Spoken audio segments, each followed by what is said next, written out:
Hello there, friends. Thank you so much for joining me for today's tattoo tour. Get excited. I've been a little nervous about this one because I decided that I wanted to do it as a soft-spoken because people have been requesting that I do a soft-spoken video. And I decided to do it with this one. And I'm not particularly a large fan of my voice. I feel like I have a lot of bass in my voice. I fluctuate in pitch a lot because I'm super animated. So, yeah, if this isn't very relaxing, I'm just going to apologize now. I'm so sorry. In addition, my tattoos are pretty near and dear to me. I have obviously all these different particular reasons as to why I chose them, which I'm going to potentially attempt to share with you, as well as a few little bits and bubbles of stories here and there. But a lot of them are biblical. I will just put that out there. I consider myself to be SBNR, spiritual but not religious. And yeah, I think I'll just drop that right there and leave it alone. So, I have 17 tattoos. I'm going to be sharing 16 of those with you today. At least showing them to you anyway. And the reason I'm leaving out my rib tattoo is because despite the fact that I have been attempting to work out since February, 3 to 5 times a week, and busting my butt, I'm still not in the shape where I'm comfortable to show everybody like my stomach and my butt. I'm just not there, y'all. I'm sorry. So anyway, so I'm gonna start there. The one that I'm not gonna show you.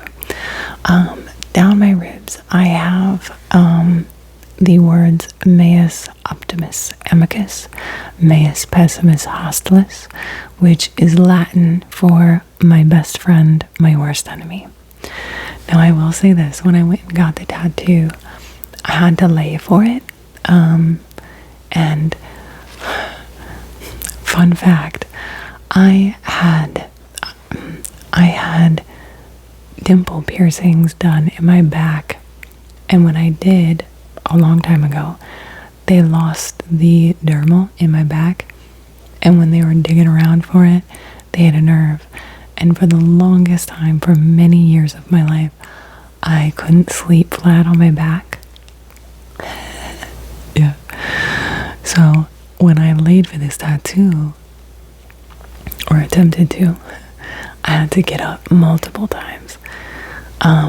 The pain sucked too, but not nearly as bad as my feet, which I'll get to next.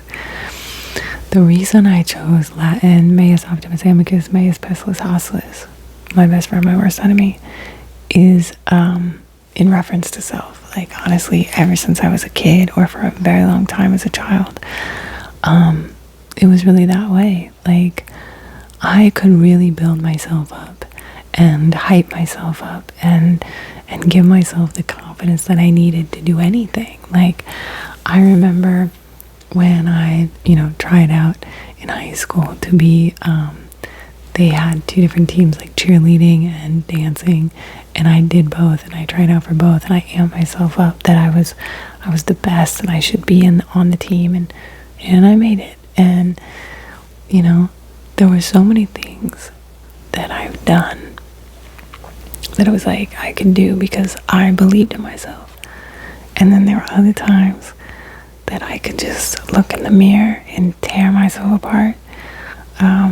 Not pretty enough, not skinny enough, not nice enough, not friendly enough. I don't have enough friends. You know what I mean? There was just a plethora of reasons why I tore myself down. And that's kind of what I mean. I think everybody has a little bit of like the angel and the devil on the shoulder. And we do that thing where we can be really good to ourselves or really bad to ourselves.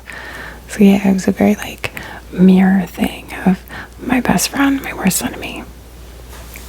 That's who I am. So let's move on to my feet, because that my feet were probably like the most painful tattoos that I have, which is funny because I have fingers tattooed and bone, and I'll tell you what, my feet just sucked. Like, if you are contemplating getting a tattoo and you're thinking that feet will be cute, they will, but it will suck. Just so you know. So far, out of any place that I've had tattooed, I hated those the most. And I don't even have anything big.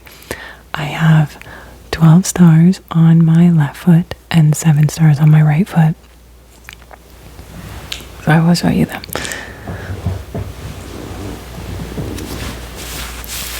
Those are my 12.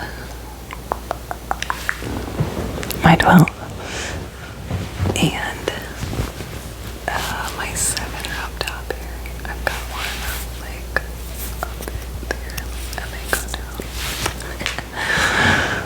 Sorry, these are difficult to show. So the 12 stars on my left are in representation of the 12 stars on the crown of the woman in Revelation.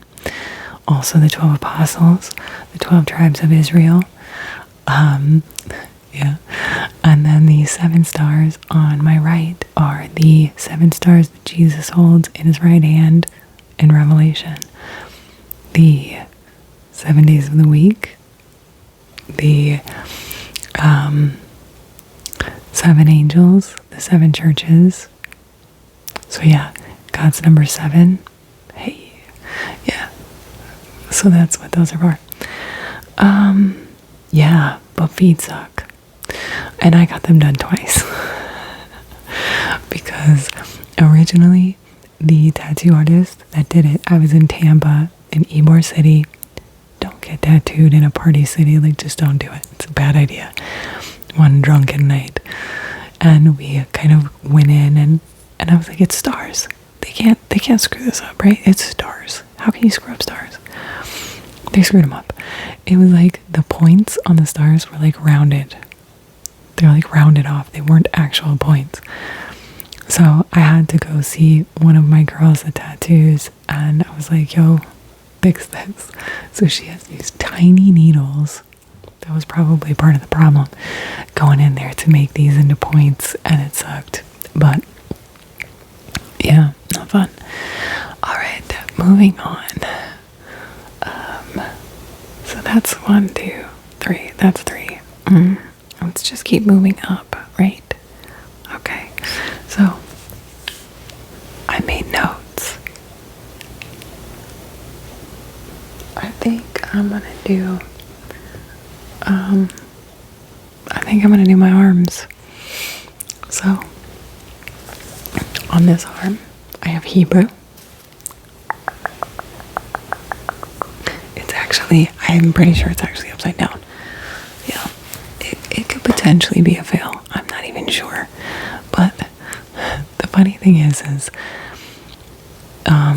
I want full sleeves. At the end of all this, I want more tattoos, but I want full sleeves. I have a few things in mind of what I want, and a few things I want covered up, and a few things that I don't. And I'm thinking I may cover these on my arms, but I'm not sure yet. I'm still contemplating. So I've got Hebrew, and I've got German.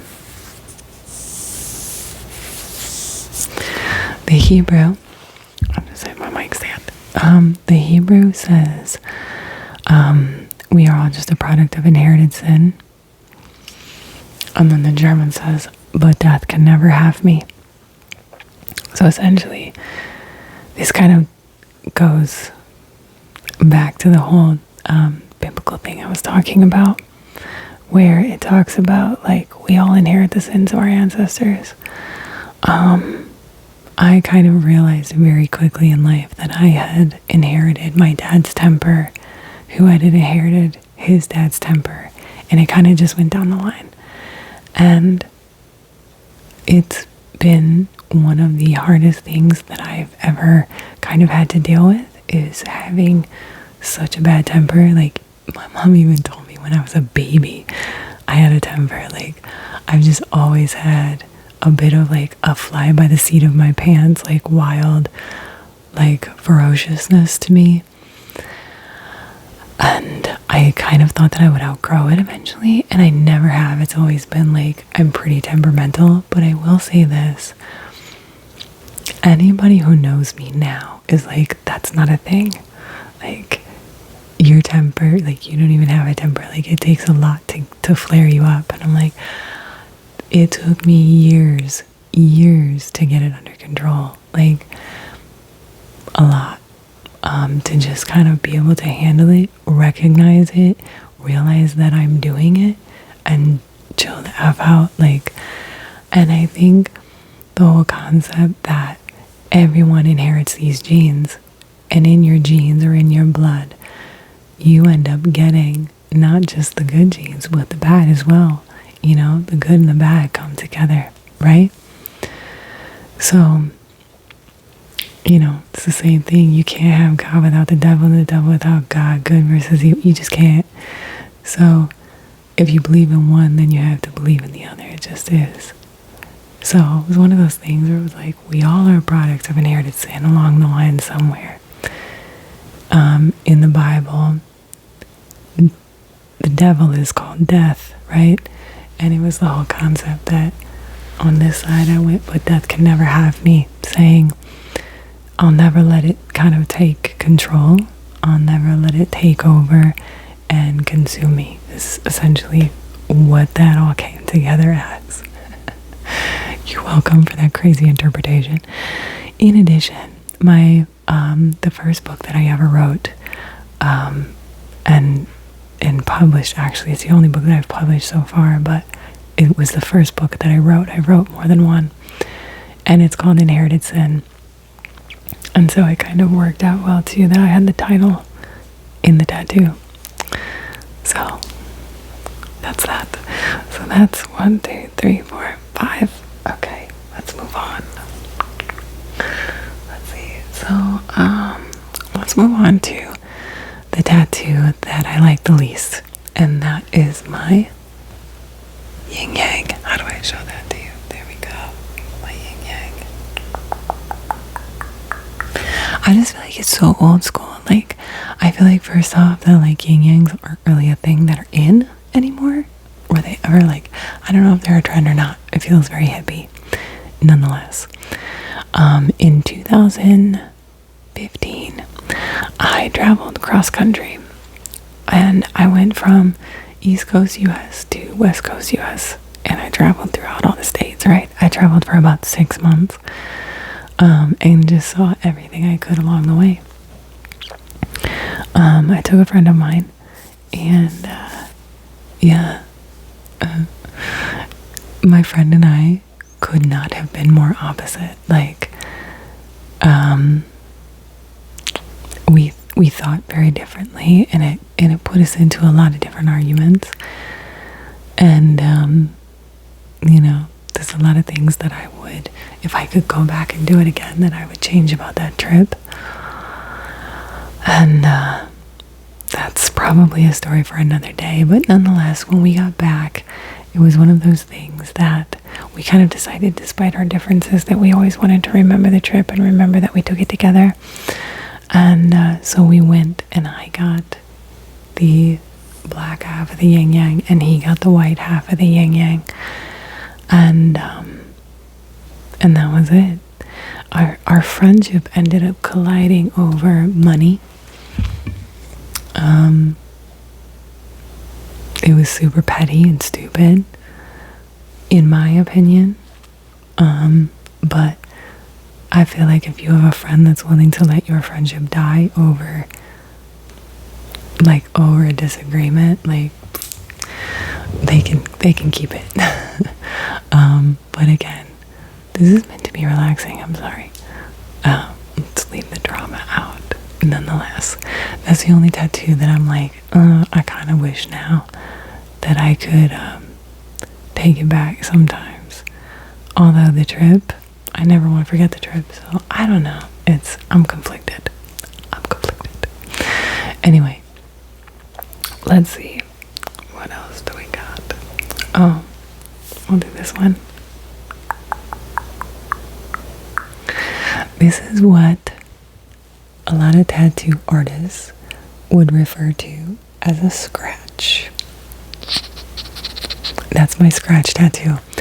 And what that means is that somebody did it out of their house with a tattoo gun. It was completely illegal.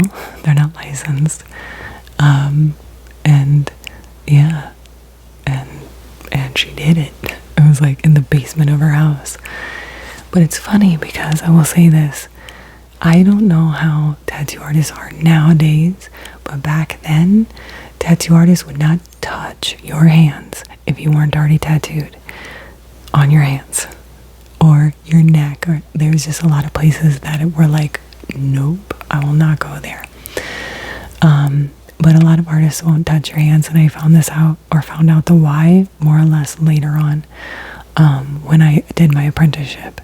And it's because they fade, and people will come back in and say, oh, my tattoo faded, you know, this is your fault, and you know, they can't guarantee the life of the tattoo, basically.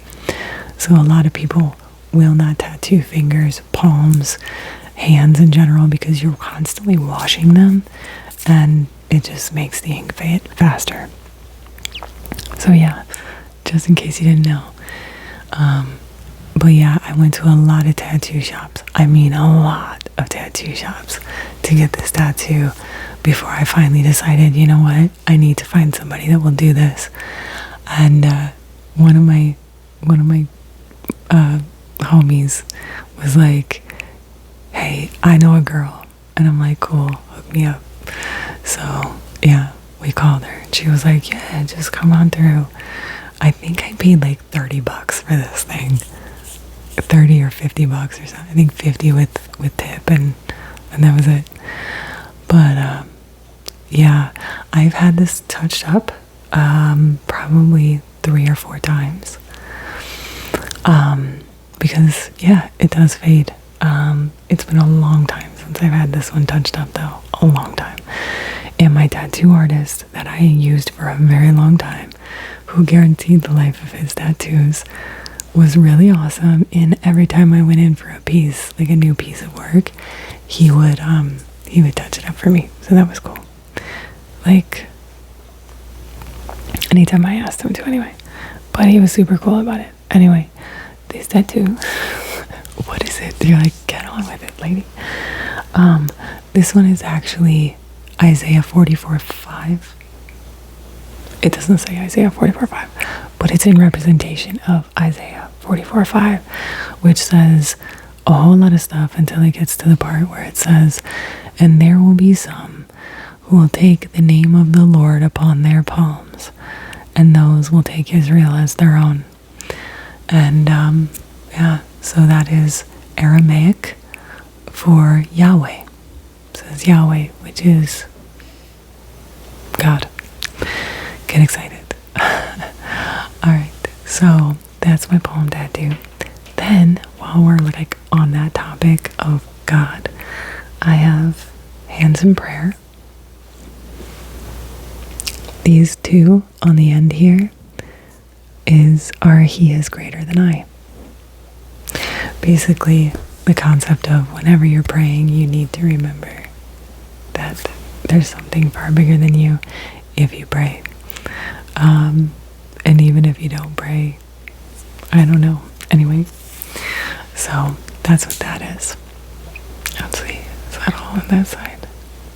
Yeah, I think that's all over there. And then I've got German here.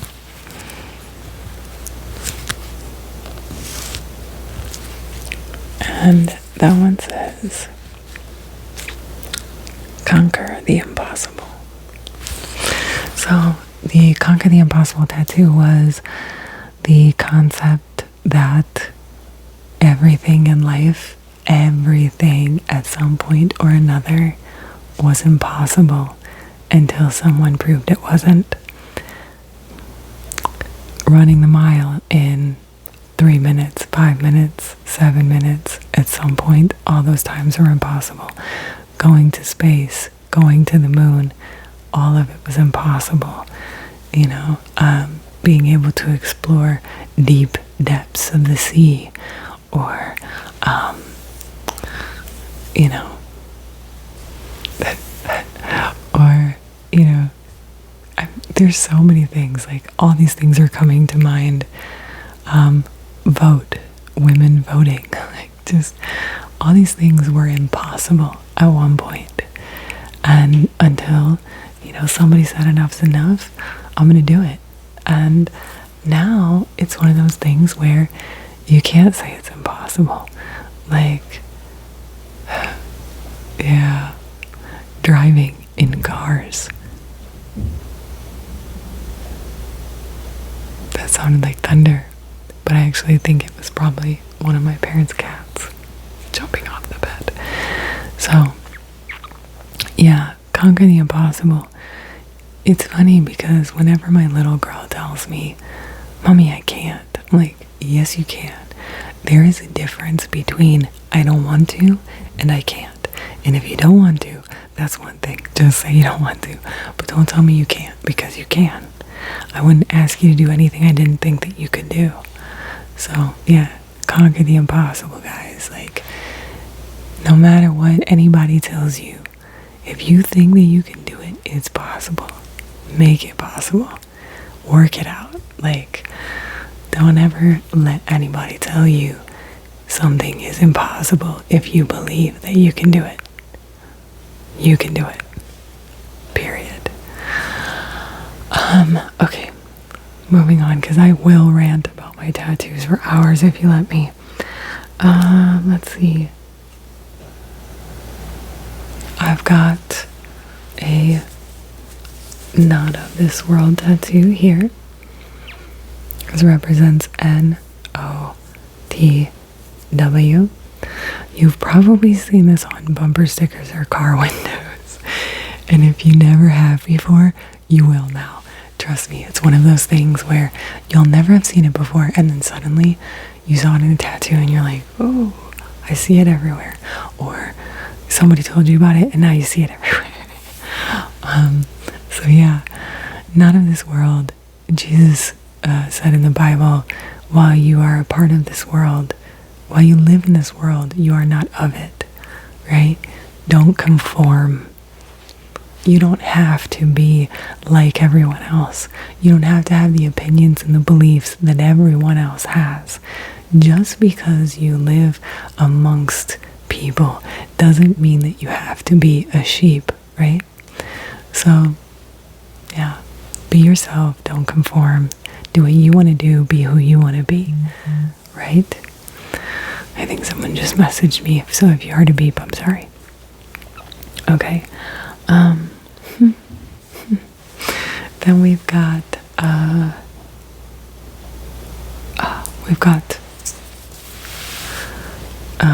my braille.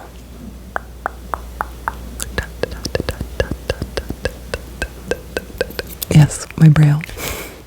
My braille tattoo. This one is John 2029. It's a bit of a play on words, and I freaking love it. And you can call me as geeky and nerdy as you want, but John 20:29 says, "Blessed are those who believe without seeing." So get excited. Then we've got fingers. I've got Zalat, which is Dothraki, and yeah, it's a real language. Don't judge me. My inner nerd is coming out. Zalat is Dothraki. It's a Game of Thrones language, and it means to love.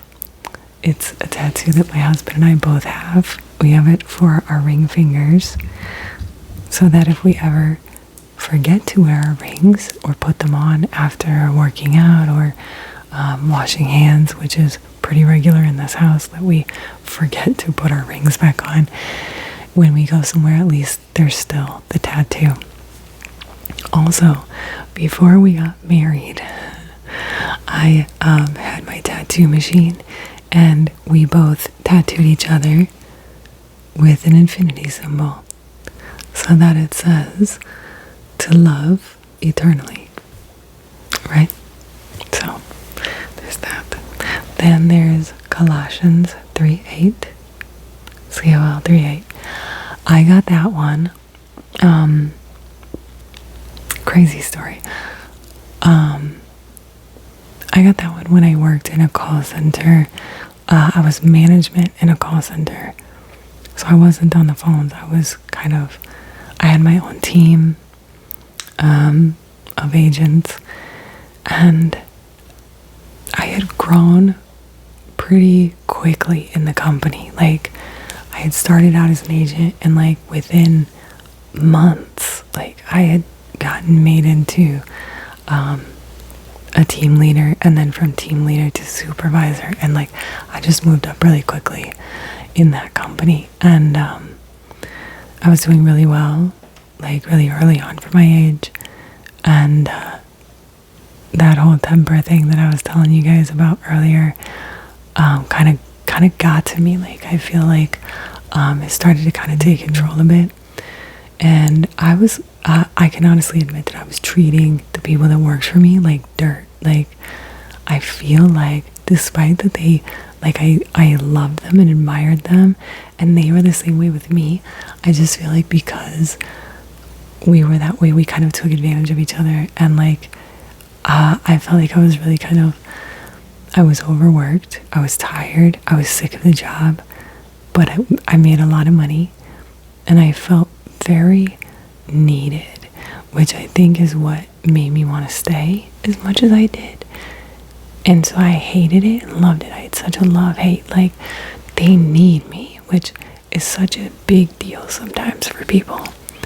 Like, we need to be needed as a human, right? And I felt like that's what that job did for me. It made me feel validated, I guess is a good way to put it. And but I was just so tired and so overworked. I had so much vacation built up because I never took time off. And I remember I think I was a smoker back then, and I went outside and I was smoking a cigarette. I don't smoke anymore, but I did then. And this guy came out.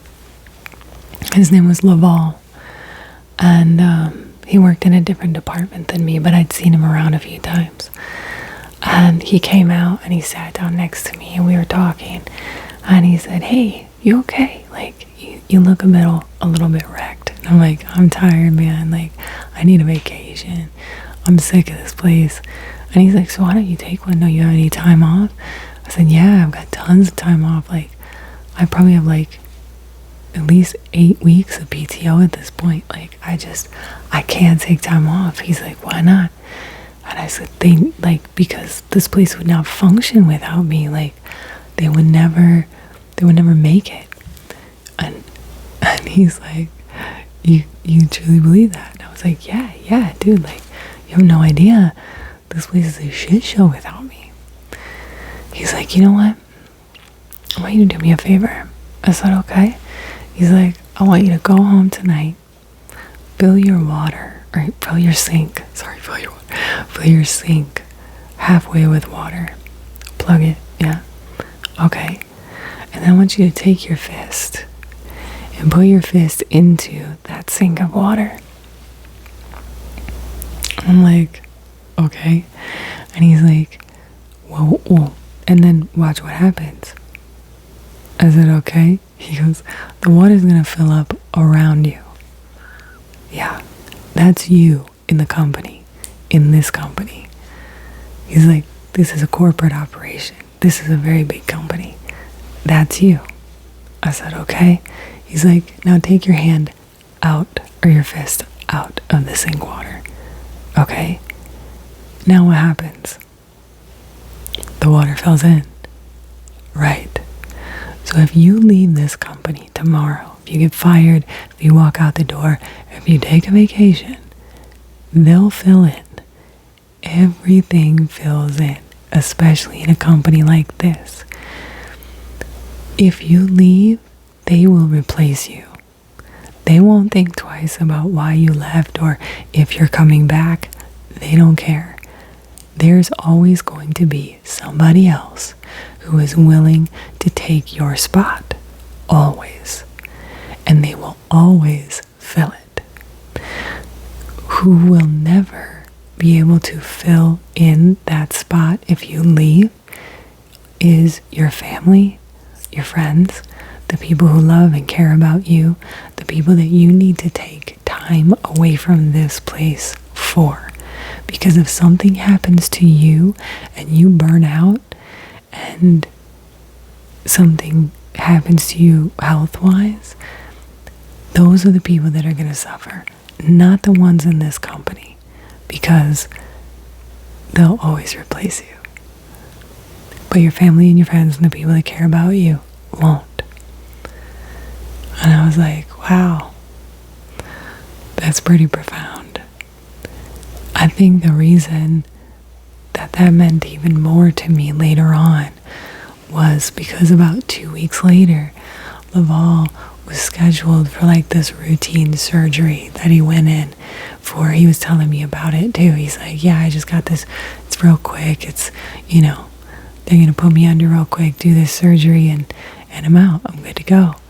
Cool. Good luck, man. I'll see you when you get back. He ended up dying on the table.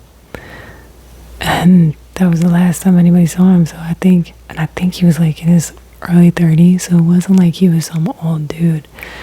But it just like really made me think, because the last thing that he talked about was that story and the fact that we are irreplaceable to the people that love us and completely replaceable to the people we work for.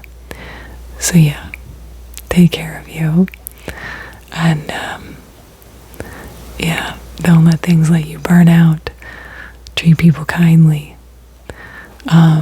So I went and got this tattoo, the Colossians 3:8, which says, "And now is the time to rid yourself of these: anger, malice, and the viper's words from your lips."